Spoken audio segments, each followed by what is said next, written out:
Psychotherapy क्या है ये? अक्सर लोगों को लगता है कि ये बस बातचीत ही तो है, किसी से जाके बात कर ली, मन हल्का कर लिया। लेकिन आज हम ये समझेंगे कि ये सिर्फ बातचीत से कहीं कहीं ज्यादा है। इसके पीछे एक पूरा का पूरा स्ट्रक्चर्ड प्रोसेस है। और ये सोच बहुत आम है ना यार। थेरेपी तो बस महंगी बातचीत है। इससे अच्छा तो मैं किसी दोस्त से बात कर लूं या अपनी माँ से ही बात कर लूं। यही सोचते हैं ना ज्यादातर लोग कि थेरेपिस्ट तो बस बैठकर सुनता रहता है और करता है। लेकिन रुकिए, सोच के देखिए, क्या हो अगर ये सिर्फ एक ऐसी वैसी कॉन्वर्सेशन ना हो, बल्कि एक पूरी सोची समझी एक स्ट्रक्चर्ड जर्नी हो। एक सफर जिसका एक रास्ता है, एक मंजिल है। चलिए इसी आइडिया को ना थोड़ा और खोलते हैं। तो देखिए, जो अमेरिकन साइकोलॉजिकल एसोसिएशन है यानी एपीए, वो इसे एक प्रोफेशनल सर्विस मानता है।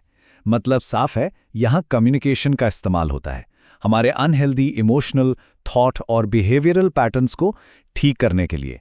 यानी जो हमारे सोचने का, फील करने का और बिहेव करने का तरीका गड़बड़ हो गया है, उसे ट्रीट किया जाता है। तो ये एक साइंटिफिक अप्रोच है, सिर्फ मन हल्का करने की जगह नहीं।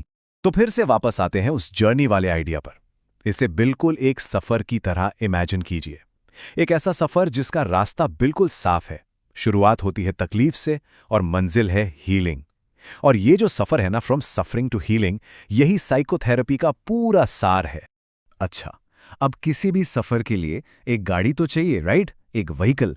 तो साइकोथेरेपी के इस सफर में वो व्हीकल क्या है? वो व्हीकल है क्लाइंट और थेरेपिस्ट के बीच का रिश्ता, जिसे हम कहते हैं द थेरेप्यूटिक रिलेशनशिप।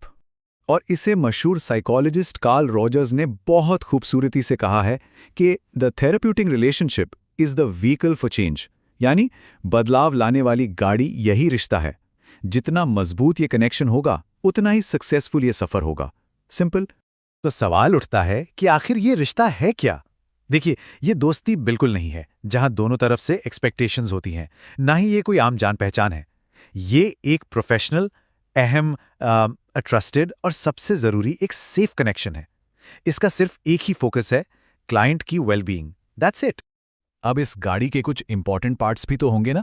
सबसे पहले ट्रस्ट यानी भरोसा। फिर आता है अनकंडीशनल पॉजिटिव रिगार्ड। ये सुनने में थोड़ा कॉम्प्लिकेटेड लगता है, पर इसका मतलब बहुत सिंपल है। क्लाइंट जैसा भी है, जो भी फील कर रहा है, उसे बिना जज किए, बिना किसी शर्त के एक्सेप्ट करना। फिर है एम्पैथी यानी उनके दुख को महसूस करना। कॉन्फिडेंशियलिटी यानी आपकी बातें हमेशा कॉन्फिडेंशियल रहेंगी। और आखिरी में प्रोफेशनलिज्म। तो सोचिए, अगर ये रिश्ता गाड़ी का इंजन है, तो उस इंजन को चलाने के लिए फ्यूल भी तो चाहिए, है ना? वो फ्यूल है एम्पैथी। एम्पैथी के बिना ये रिश्ता, ये इंजन बस एक खोखा है। जब एक थेरेपिस्ट सच में क्लाइंट की जगह खुद को रखकर उनकी तकलीफ को समझने की कोशिश करता है, तभी तभी ये रिश्ता एक हीलिंग रिलेशनशिप बनता है। तो ठीक है, हमारे पास अब सफर के लिए गाड़ी है, लेकिन रास्ता कौन बताएगा? मंजिल तक पहुंचने के लिए एक मैप, एक नक्शे की जरूरत तो पड़ेगी ही। साइकोथेरेपी में ये नक्शा है अलग अलग थेरेप्यूटिक अप्रोचेस। ये हमें हीलिंग तक पहुंचने के अलग अलग रास्ते दिखाते हैं। वैसे तो रास्ते कई हैं, लेकिन आमतौर पर 3 बड़े रास्ते हैं। पहला है बिहेवियरल थेरेपी, जो कहता है चलो आपके एक्शंस बदलते हैं। दूसरा है कॉग्निटिव थेरेपी, जिसका फोकस है चलो आपकी सोच बदलते हैं। और तीसरा है ह्यूमनिस्टिक थेरेपी, जो कहता है आपके अंदर ही खुद को ठीक करने की पावर है, चलो उसे ढूंढते हैं। बिहेवियरल थेरेपी का फंडा काफी सीधा है। इसका मानना है कि हमारी साइकोलॉजिकल प्रॉब्लम्स गलत चीजें सीखने से यानी फॉल्टी लर्निंग से आती हैं। तो इलाज क्या होगा? सिंपल, उन गलत बिहेवियर्स को अनलर्न करना और उनकी जगह नए हेल्दी बिहेवियर्स सीखना। अब कॉग्निटिव थेरेपी को समझने के लिए एल्बर्ट एलिस का ABCD मॉडल बेस्ट है। चलिए एक एग्जाम्पल से समझते हैं। ए है एक्टिवेटिंग इवेंट। मान लीजिए आप एग्जाम में फेल हो गए। अब बी है आपका बिलीफ उस इवेंट के बारे में, मैं तो बिल्कुल बेकार हूं। इसके बाद सी आता है यानी कॉन्सिक्वेंस, जो है आपकी फीलिंग, सैडनेस, डिसअपॉइंटमेंट। अब देखिए, यहां असली प्रॉब्लम ए यानी फेल होना नहीं है, असली प्रॉब्लम है बी, आपका बिलीफ। तो थेरेपी का काम है डी यानी डिस्प्यूट करना, उस बिलीफ और चैलेंज करना। एक मिनट, क्या एक एग्जाम में फेल होने का मतलब सच में यह है कि आप बेकार हैं? See, the focus shifts to the thought. और फिर आती है ह्यूमनिस्टिक थेरेपी, इसका कोर बिलीफ ये है कि हर इंसान के अंदर सेल्फ फुलफिलमेंट और पर्सनल ग्रोथ की एक नेचुरल टेंडेंसी होती है। यहाँ थेरेपिस्ट एक एक्सपर्ट नहीं बल्कि एक गाइड की तरह काम करता है। वो क्लाइंट को अपना रास्ता खुद ढूंढने में हेल्प करता है ताकि वो अपनी फुल पोटेंशियल तक पहुंच सके, एक फुल्ली फंक्शनिंग पर्सन बन सके।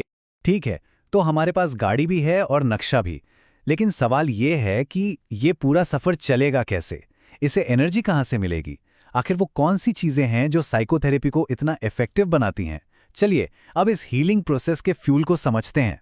रिसर्च हमें बताती है कि हीलिंग में 4 मेन चीज़ों का हाथ होता है और सब लगभग बराबर इंपॉर्टेंट हैं। पहला, टेक्निक्स यानी थेरेपिस्ट कौन से मेथड्स यूज़ कर रहा है। दूसरा, थेरेप्यूटिक अलायंस यानी वो रिश्ता जिसकी हमने बात की। तीसरा है कैथार्सिस यानी दबी हुई फीलिंग्स का बाहर आना। और चौथा है नॉन स्पेसिफिक फैक्टर्स। चलिए इनमें से कुछ पर थोड़ी और बात करते हैं। कैथार्सिस को समझने के लिए एक ब्लॉक्ड पाइप के बारे में सोचिए। जैसे उस पाइप के अंदर पानी का प्रेशर बढ़ता जाता है, बिल्कुल वैसे ही हमारे मन के अंदर दबी हुई इमोशंस, नेगेटिव फीलिंग्स प्रेशर बनाती हैं।